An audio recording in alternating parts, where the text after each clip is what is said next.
Hey guys, and welcome back to Final Fantasy Playthrough. So now that we've finished essentially tutorial land, we're gonna get started on our first official quest as the Light Warriors. And we have to start by going to the land of the elves. You can tell they're elves because they're all dressed in green. Like, that's apparently a thing in RPGs. Yeah. Slight resemblance to Link, which may or may not have been coincidental. I don't know how Square works, obviously. Well, Square did throw in a reference to Link, but it's only in later versions. This is Elfheim. I guess they're trying to go with the whole Norse-sounding town deals. I believe in some versions it's actually called Alfheim with an A. But it's nowhere near as bad as Corneria. The town's actual name is Cornelia with an L, but early versions are Corneria because that's what happens when you take a Japanese name, translate it to English, and then translate it back into English. Ah, there it is. This is where the Link tombstone would appear in later versions, right? Yeah, in this version, it's Eldrick, which is an important, like, central main character to the first 3 Dragon Quest games. So for Square to say, here lies the main character of the biggest competition for our game, that's balls. That's balls of fucking steel. Especially when your game is a gamble from the get-go, and you're gonna say that this is gonna kill the main competition? Kudos, Square. But yeah, in GBA version, because it was a Nintendo console, they decided to say here lies Link, because he's an elf-like creature, and this is the elf town. So what's the strategy for this point in the game? Like, what's your armor setup? What are your warriors of light using in terms of weapons and the like? Do you try and make it theme specific? Like, you've got the fire/warriors using short swords here. No, it's mostly just going to be whatever's the highest equipment I can buy at the time, or really even the most effective. Because we're gonna reach certain towns where there's like a 3,000 gold armor and it's so good, but what's the point of even spending all my money on it? I'm just gonna buy like the second best. So I will buy top armor for obviously my 2 fighters since they can equip everything. The red mages, in terms of their armor, are gonna be light or even leftover armor later on in the game because they actually have higher evasive stats. So I'm kind of counting on the roll of the luck with those 2 guys. But then when it comes to weapons, top weapon pick goes to the 2 fighters, clearly, because I need them to do damage. But because Richie and Cardo are both red mages, they are able to equip swords as well, so they'll be getting the hand-me-down swords. It's actually not all that bad, because they'll still be doing almost as much damage as the fighters with hand-me-down swords. Right. I would definitely recommend taking as many potions as you can buy. Buy the poison cure things, which I believe are called pure potions. Pure, later on they become actual antidotes or whatever. Like I said, very limited character space, so they had to do with what they had. Like, you've got Richie here as Rich. He's XGR in my version of the game, XGR. You also might want to take like a cabin or a house, which allows you to save on the field, and also recovers a bit of health depending on what version of the item you're using. I remember seeing them in like Kingdom Hearts and wondering, what the hell are these things used for? Because there's save points everywhere in those games. I think they're tents, like the early versions you can get in the Kingdom Hearts games. And you do want to watch out with the cottages in early versions of the game because it'll heal your HP and it'll also heal your magic charges, which is very important because you can only really recover those at an inn. There's no item that gives you back MP charges. But if you use a cottage and then save, and then reload that save, you lose those MP charges that were supposed to have been cured off. It's just more buggy NES programming. Like I said, this was a last-ditch effort. They threw what little money they had at it, but at the same time, when it's sort of last-ditch and no one really banks on this making a whole lot of money, I guess that's how you account for a lot of the programming errors in this game. And also just, 8-bit. All 8-bit games are pretty much a mess once you pull the veneer away. Like, I don't want to blow smoke up the ass of the game, but it does look charming for the time it came out, 1 year before I was born and all that. It is really charming, and one thing this did have over Dragon Quest was that you see how in battles all the characters line up on the side of the right? Dragon Quest never had that. Dragon Quest instead had a pop-up screen of just the enemies, so with this RPG, you could pick your character class and then see your character class. Like, that's the equivalent of me being a little kid and then playing more modern RPGs and seeing my equipment change and thinking that that was the coolest thing on the face of the earth. Yeah. But with this, you could see your characters, and believe it or not, the characters lining up on screen is actually based off sports teams. I think they created American football with how they line up before the start of every down, which I think that's hilarious that you can draw a similarity or at least a connection between American football and Final Fantasy. Well, those massive shoulder pads on the Fighter/Warriors kind of resemble like football armor and the like, and apparently we're fighting the Incredible Hulk now, who is so evil, even his club is the color of his skin. I was gonna go with we're fighting Shrek, and he's so mad he goes grr.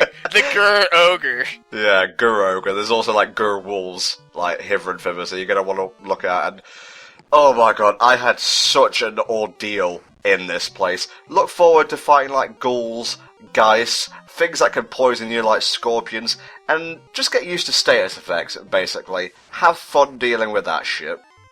Welcome to the Marsh Cave. Tom described it! This is pretty much one of the first roadblocks that first-time players will approach. It doesn't matter if you're playing this version, doesn't matter if you're playing easy version, Game Boy Advance. I have heard nothing but negative things about the Marsh Cave. And guess what? I've played those negative things as well, so no, you all have my sympathies.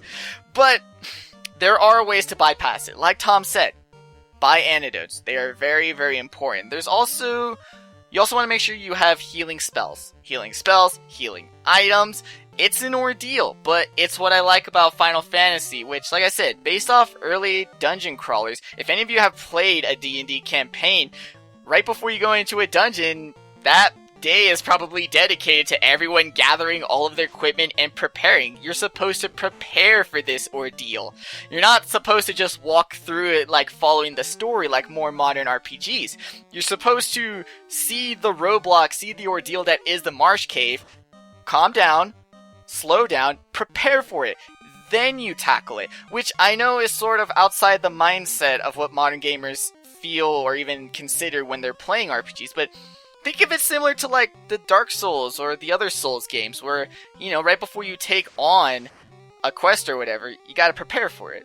Do the same way to old RPGs. I totally understand that, and I suppose I am like applying like modern game sensibilities to this game, but it was the whole like status effect deal combined with the really obnoxious encounter rate, and my character's just seeming inability to run from battles at crucial moments that I eventually said, fuck it, I'm not going to play this legit, I'll just save state. I didn't save state much, mostly towards the end of this dungeon, but that's what broke me, and it just wasn't an enjoyable experience, and I was enjoying myself up until this particular cave. Yeah, and that is the sentiment lots, I want to say the vast majority of people have is, it was fun till the Marsh Cave. And yeah, because that's when you start to get to the dungeon aspect of Final Fantasy. And the dungeons do have really shitty encounter rates. And running, especially in the NES version, is bugged as fuck. Running is supposed to be based off your luck stat. It's honestly the only reason you should have a thief at the beginning of the game is because the thief has the highest luck stat. The reason they gave him that is so that he could be the easiest character to run away with. He was essentially supposed to be a guaranteed runaway character. However, once again, the NES version has bugged programming, and running has absolutely nothing to do with your luck stat. In fact, it actually has more to do with the status of your third character. What? So if you're... Yeah! Of all the things, it's the status of your third character. If your third character is like poisoned or paralyzed, you pretty much can't run away. Ugh. Yeah, and paralysis is something that will happen a lot. And by the way, nice job with all these like editing fades and whatnot. You can just see how many like battles Mexi is getting into. Without having to sit through a 30-minute part of random battles. Yeah, for the most part, I'm sort of going to include like one fight per floor, or one fight between point A and point B. So like when we walked from Elfheim to the Marsh Cave, I had one battle between point A and point B. And that way, you know, this doesn't just become a walking simulator. You still see battles, but at the same time, it does not get too tedious. And for the most part, I try to pick what was either the fastest battle or the battle that included something interesting, at least. Something interesting, like a rare monster and such. I believe there's like golden versions of enemies. I fought a rare bone, I know that much. Really? Huh. I don't think those exist in the NES version. For the most part, NES version monsters are just, if you open a D&D bestiary, there's the bestiary of Final Fantasy, like, to a criminal extent. And I do mean the word criminal, literally, like, lawsuits happened over this shit. So, well, Sakaguchi was, like, about to be out of a job. He didn't give a shit. Who cares? So what? Gygax sued me. Big deal. Gary Gygax no longer with us, sadly. Yeah, rip. This room right here, we're looking for a crown now, as you probably would know if you're paying attention to what's going on in the video, and it is being guarded by a group of wizards who we will be forced to fight, and I believe they're, well, not in this room, they're in, like, I think just down from here? There's one down. This room has a, I believe, 4x4 grid of box rooms. Only some contain treasure, only one contains the treasure you need. So you're kind of stuck trial and erroring the entire room until you get to this boss fight. But you can pretty much tell which is the correct room by the time you enter it. I mean, there's sort of a shrine dealio towards this treasure. But yeah, that just also adds to the frustration of these dungeons, is that, yeah, I'm sure if you could know the right path first, try and just streamline straight through, you wouldn't have to deal with so many encounters that have those status effects. But when you have to check every single room and you're probably getting in at least one encounter per room, it starts to stack up, your character starts to slowly die. Now, these strangely Octodad looking wizards actually are more melee based than you might think. I would recommend using Lightning 2 if you have it available, because it wrecks their shit. They are weak to electricity. But here's the thing, even though they're called wizards, like you said, they're melee-based, because their original name in the Japanese is Pisco Demon, which is a D&D enemy. And Pisco Demons in D&D are a melee enemy. Yeah, they fight with psychic attacks, but they're not mages. Because they had to shorten the names, and they saw that the Pisco Demons had stabs, they're like, oh, I guess that's a wizard then, coolio. And so it's just one of those, it's not so much a mistranslation, because it's not like they even tried to do fish demon or whatever. Yeah. They just really, it's the problem with the Japanese language. It's condensed. Like, you can say what would be 5 English words in one Japanese character. Yeah. And believe it or not, that's actually a thing that has affected the essential divide between Western and Japanese RPGs. A lot of people say, oh, RPGs, they're more story-based. And the reason for that is because back in the 70s and maybe even early 60s, when nerds were in their university computer, because there was only one per university, making like their own RPGs, in the West, they didn't have a lot of room for English characters to give a story. It was essentially maybe 1 or 2 text lines, and then you had a dungeon crawler. And the walls of the dungeon were a bunch of percentage signs, and your character was the @ symbol.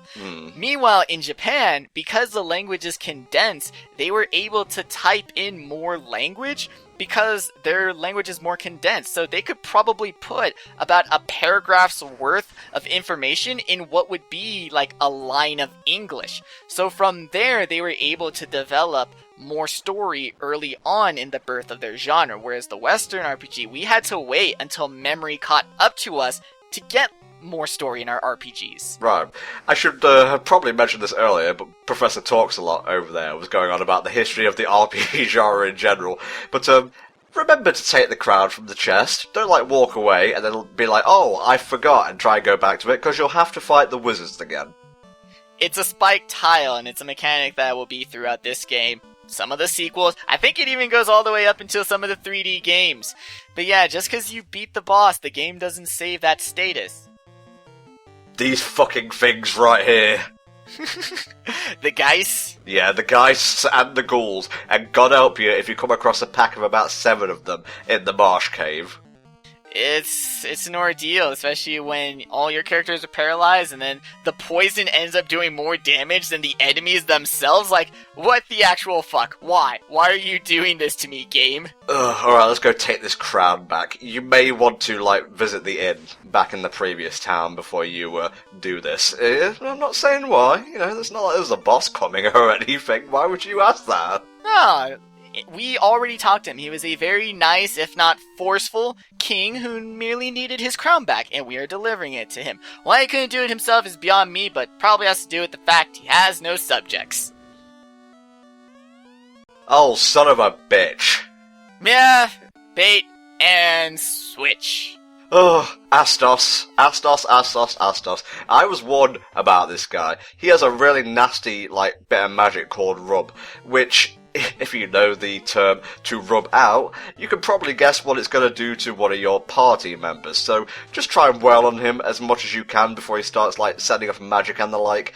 Ooh, how did you avoid that? It actually has pretty low accuracy. Honestly, for it to hit you so many times, it's just bad luck on your part. But he will always open with rub. This game, the AI for the bosses is poor programming. There's only a percentage that they will use a spell, and then if they do use a spell, they actually have a set progression list. So rub is always the first spell. And then from there, he goes slow 2, he has a few ice spells, I believe he has both levels, and slow 2 lowers intelligence, which, if you remember, does nothing. So when the Hell Dragon had his intelligence lowered, nothing of value was lost. I'm not saying a single thing to follow that statement. And I gotta say, this battle for me, I think I was a little bit underleveled, maybe like 1, at max 2, and it went down to the wire. I was the only character remaining, and I had 15 health points left, and I have pictorial evidence to back that up. Hey, I only told you to get to the pirates. The fact that you got to and beat Astos, I am more than proud of you, dude. You are a man. You are a gaming man now. Like, I should put a sticker of a mustache right on your face. First try as well. Okay, guys, that all about do it for part 2 of the Final Fantasy playthrough. He handles the intros, I handle the outros. We'll see you next time for part 3. Bye-bye.